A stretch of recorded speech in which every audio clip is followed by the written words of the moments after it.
all, I am going to explain all part of voice in grammar. Actually, গত পর্বগুলোতে আমরা voice কি, voice কত প্রকার, ভয়েস অ্যাক্টিভ ভয়েস থেকে কিভাবে প্যাসিভ ভয়েস করতে হয় সেই ট্রিক্স গুলো নিয়ে আলোচনা করেছিলাম এবং প্রেজেন্ট ইনডিফিনিট টেন্স কিভাবে আমরা ভয়েস অ্যাক্টিভ ভয়েস থেকে প্যাসিভ ভয়েস করতে পারি সেটাকে ব্যবহার করে কিভাবে আমরা স্পোকেনের কিছু পার্সন কথা বলতে পারি, কিভাবে আমরা স্পোকেনের কোন কথাগুলো আমরা প্যাসিভ ভয়েসের আন্ডারে বলি, প্যাসিভ ভয়েসে বলি, সেই বিষয়টা এক্সপ্লেইন করেছিলাম। আজকে আমরা present continuous tense, present continuous with voice, ভয়েসের ক্ষেত্রে প্রেজেন্ট কন্টিনিউয়াস টেন্সটাকে আমরা কিভাবে অ্যাপ্লাই করি বা কিভাবে করব, যারা গ্রামার শিখছি তারা গ্রামারটা শিখবো, সাথে কিভাবে আমরা কথাগুলো বলবো সেটা বুঝে নিব। সো এখানে আমরা সরাসরি চলে যাচ্ছি অ্যাক্টিভ ভয়েস থেকে প্যাসিভ ভয়েসে।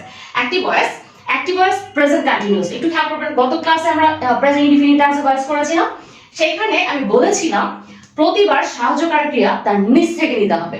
প্রেজেন্ট ইনডিফিনিটের সাহায্যকারী ক্রিয়া আমি কন্টিনিউয়াস থেকে নিয়েছি, কন্টিনিউয়াসের সাহায্যকারী ক্রিয়া আমি নিব না। কিভাবে?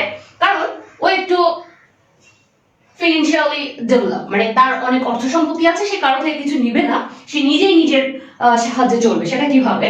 আমরা কন্টিনিউয়াস টেন্সে করছি, সেটা হলো অ্যাক্টিভ ভয়েস। একটা বুঝলে আপনি অনেক অনেক কন্টিনিউয়াস টেন্স অ্যাক্টিভ থেকে প্যাসিভ ভয়েস করতে পারবেন।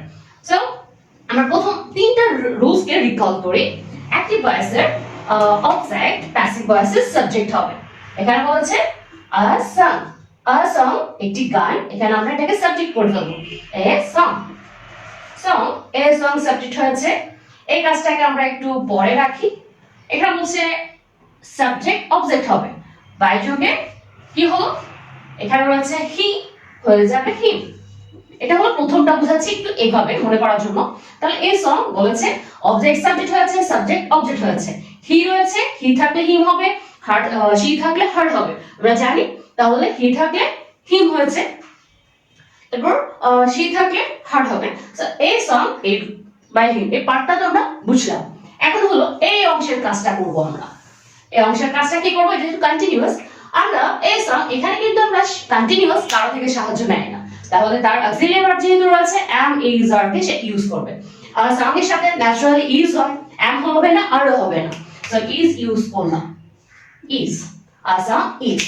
যেহেতু প্যাসিভ ভয়েসের মূল ভার্ব সব সময় পাস্ট পার্টিসিপল ফর্মে হবে, পার্টিসিপল হবে।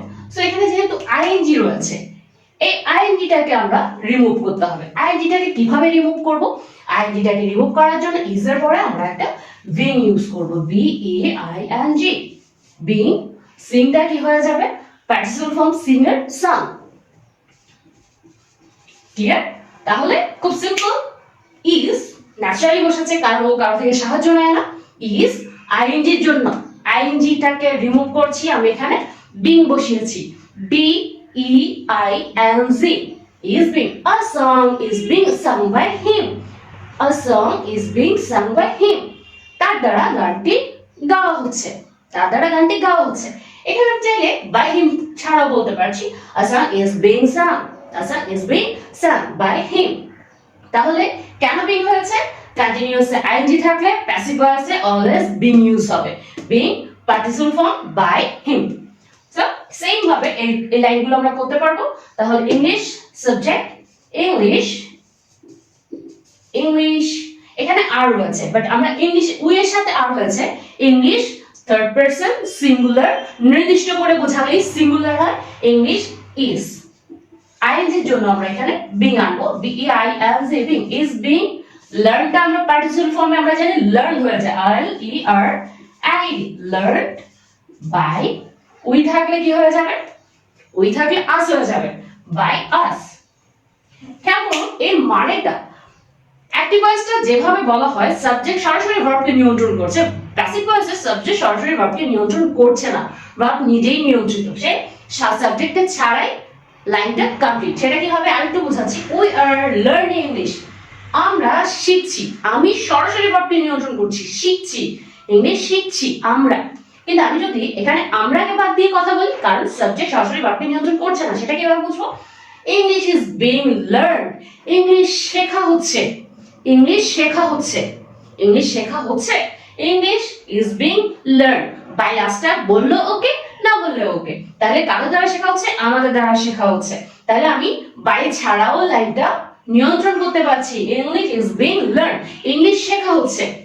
তাহলে একটু দেখুন স্পোকেন আমরা বা আমরা যখন কথা বলি ইংলিশে বলতে গিয়ে যে কাজটি করা হচ্ছে, শেখা হচ্ছে, খাওয়া হচ্ছে, এই যে হচ্ছে, করছে, পড়ছে, প্রেজেন্ট কন্টিনিউয়াস টেন্সে। কিন্তু এটা যখন আমরা ভয়েসে কথা বলি বা সরাসরি কথা না বলে অনিয়ন্ত্রিত কিছু সেন্টেন্স ইউজ করি, যে ওখানে যাওয়া হচ্ছে, কাজটি করা হচ্ছে, তারপর হলো ফলটি খাওয়া হচ্ছে, খাবারটি খাওয়া হচ্ছে, গল্পটি শোনা হচ্ছে, মুভিটি দেখা হচ্ছে, তারপর হোমওয়ার্কটি বোঝা হচ্ছে, টোটাল এই বিষয়গুলো আমরা এইভাবে যে করা হচ্ছে, যাওয়া হচ্ছে, খাওয়া হচ্ছে, দেখা হচ্ছে, শোনা হচ্ছে, কাজটি কমপ্লিট করা হচ্ছে, এটা যে কোনো সাবজেক্ট দ্বারা, যেমন কাজটি করা হচ্ছে আমার দ্বারা, তোমার দ্বারা, তার দ্বারা, এইভাবে আপনার অপিনিয়নের উপরে কার দ্বারা হচ্ছে সেটা তো পরে বায়যোগে বসবে। কিন্তু স্পোকেনের ক্ষেত্রে আমরা এই যে করা হচ্ছে, শেখা হচ্ছে, আপনি যদি বলেন ফুড খাওয়া হচ্ছে, food is being eaten, food খাওয়া হচ্ছে, স্পোকেন আমরা ইংলিশে যেটা খাওয়া হচ্ছে।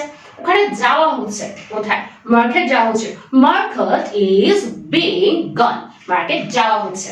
যদি আমরা বলি যে কাজটি করা হচ্ছে, the work is being done, কাজটি করা হচ্ছে, the work is being done, কাজটি করা হচ্ছে। ওখানে মার্কেট যাওয়া হচ্ছে, the market is being gone, যাওয়া হচ্ছে। তাহলে খাবার খাওয়া হচ্ছে, the food is being eaten, খাওয়া হচ্ছে, the movie is being seen, দেখা হচ্ছে, watched, the movie is being watched, মুভিটা দেখা হচ্ছে। The movie is being enjoyed, enjoy করা হচ্ছে। The cricket is being played, cricket খেলা হচ্ছে। The football is being played, football খেলা হচ্ছে। মাছ ধরা হচ্ছে, The fish is being caught, মাছ ধরা হচ্ছে। তাহলে আমরা সাবজেক্ট ছাড়া অবজেক্টকে দিয়ে একটা সেন্টেন্স ক্লিয়ার করছি। তাহলে সরাসরি না করে আমরা যে কাজটি ইনডাইরেক্টলি বলছি বা সাবজেক্টের নিয়ন্ত্রণ ছাড়া একটা সেন্টেন্সে আমরা বলি, সেটাই প্যাসিভ ভয়েস। আমরা কিন্তু দৈনন্দিন জীবনে এই প্যাসিভ ভয়েসের কথা বলি, কিন্তু আমি শুধু বোঝাতে যাচ্ছি আমরা কোন গ্রামারে আসলে আমাদের স্পোকেনে রয়েছে আসে। আমরা অনেকে না জানি এবং না জেনেই বলি, ব্যবহার করাটা বুঝি না। আসলে প্র্যাকটিক্যালি আমরা যদি যারা একদম ছোট থেকে গ্রামার শিখছেন বা স্টুডেন্ট রয়েছেন যারা এই বিষয়টা দেখছেন, গ্রামারটা গ্রামার হিসাবে না দেখে গ্রামারটা একটা ক্যালকুলেটিভ একটা রুলস, যে আসলে এটা হলো স্পিকিং এর অনেক রুলস। গ্রামারটা আসলে কোত্থেকে, গ্রামারটা অ্যাকচুয়ালি স্পিকিং রুলস গুলো, যে স্পিকিং স্ট্রাকচার গুলো এভাবে রেডি হয়, এটা গ্রামারটা আলাদা কিছু না। গ্রামারটা হলো স্পিকিং রুলস গুলো, যে কথার ধরন, একটা সেন্টেন্স কিভাবে কানেক্টেড হয়, একটার সাথে একটা কিভাবে লিঙ্ক হয়, কেন বসাচ্ছে, এই রুলস গুলোই অ্যানালাইসিস হলো গ্রামার। সো গ্রামারটা শিখছে যে শুধু অ্যাক্টিভ ভয়েস থেকে প্যাসিভ ভয়েস কিভাবে করতে হবে এই কারণে নয়, একটি কথাকে কিভাবে অন্যভাবে বলে, অন্য কথাকে যে কিভাবে সরাসরি বলে, সেই ক্যালকুলেশন গুলো বোঝার জন্য কিন্তু গ্রামার। সো যারা স্টুডেন্ট রয়েছেন গ্রামার শেখার সময় অবশ্যই প্র্যাকটিক্যালি অ্যাপ্লাই করবেন, এমন ভাবে শিখবেন যেটা একটা রুলস, সেটা একটা কৌশল, কিভাবে এগুলোকে ব্যবহার করে স্পোকেনে আপনি অনেকগুলো কথা রেডি করে এগিয়ে থাকতে পারেন এবং শিখতে শিখতে আপনার স্পোকেনটা ডেভেলপ হয়ে যায় এবং অন্তত 20% এক একটা গ্রামার থেকে আপনি কিছু স্ট্রাকচার, কিছু সিস্টেম আপনি অ্যাপ্লাই করে আপনার স্পোকেনটাকে আপনি ডেভেলপ করতে পারছেন। সো আমি দুইটা সেন্টেন্স দিয়ে কিন্তু আমি অনেক কথা তৈরি করেছি, কিভাবে স্পোকেনে এটা 100% অ্যাপ্লাই করা যাচ্ছে সেটাও বুঝিয়েছি। সো আরেকটা লাইন যেটা আমি বলে ফেলেছি যে they are playing cricket, cricket এটা কিন্তু আমি বলে ফেলেছিলাম, cricket is being played, played দিয়ে থাকলে দ্যাম হবে, cricket is being played by them. তাহলে আপনি চাইলে, আমি এখানে তিনটে স্ট্রাকচার, তিনটে সেন্টেন্স দিয়ে কন্টিনিউয়াস, আরো কন্টিনিউয়াস টেন্স রয়েছে, আমি ডেসক্রিপশনে কিছু সেন্টেন্স দিয়ে দিব আপনাদের, আপনি আপনার হোমওয়ার্ক হিসেবে সেটা রাখতে পারেন। আপনি এই সেন্টেন্স গুলো করে প্যাসিভ ভয়েস করে কমেন্ট বক্সে জমা দিবেন যে আপনি কোন প্যাসিভ ভয়েসে আপনি কিভাবে কথা বলছেন, চারপাশ নিয়ে আপনি কিভাবে প্যাসিভ ভয়েসে কথা বলছেন। অবশ্যই আপনি কমেন্ট বক্সে জানাবেন আপনার প্যাসিভ ভয়েসের কথাগুলো আপনি কি করছেন, আপনি কি হোমওয়ার্কটা করছেন, হোমওয়ার্কটা কি করা হচ্ছে, সেন্টেন্স গুলো কি করা হচ্ছে। তাহলে আপনার দ্বারা সেন্টেন্স গুলো করা হচ্ছে। এই যে আমি করা হচ্ছে কথাটা দিয়ে প্যাসিভ ভয়েস করেছি, এক্স্যাক্টলি ফিউচার কন্টিনিউয়াস টেন্সটা সেম ওয়েতে আপনি করবেন, তখন হয়ে যাবে কি করা হবে, করা হতে থাকবে, আপনাদের দ্বারা করা হতে থাকবে, ইংলিশটা শেখানো হতে থাকবে। তাহলে কন্টিনিউয়াস শেখানো হচ্ছে, ইংলিশটা শেখানো হচ্ছে আমার দ্বারা। আমি যদি ইংলিশ ইজ বিং কি হচ্ছে, শেখানো হচ্ছে, taught by me শেখানো হচ্ছে। তাহলে এখানে হলো তিনটা ফরম্যাটকে আমি বুঝিয়েছি, আপনি আপনার হোমওয়ার্কটা করে কমেন্ট বক্সে জানাবেন। এখন আমি বলছি, এটা দিয়ে আমি কিন্তু আরো বলেছি স্পোকেনের একটা অংশ আপনি নেবেন, প্র্যাকটিস করবেন, বলবেন এবং শিখবেন, গ্রামারটা অ্যাপ্লাই করবেন। এই ফরম্যাটটা দেখে কমপক্ষে 20টা সেন্টেন্স আপনি ক্রিয়েট করবেন, নিজে প্র্যাকটিস করবেন। অ্যাক্টিভ যারা স্টুডেন্ট রয়েছে অ্যাক্টিভ ভয়েস থেকে প্যাসিভ ভয়েস করবেন একই ফরম্যাটে। যারা স্টুডেন্ট না বা শিখছেন, স্পোকেনই শিখছেন, একটু লিখিতভাবে চেষ্টা করবেন, ক্রিয়েট করবেন, তারপরে বলবেন আসলে কিভাবে আমরা প্যাসিভ ভয়েসে কথা বলি সেটা প্র্যাকটিস করবেন এবং স্পোকেনে এগিয়ে থাকবেন।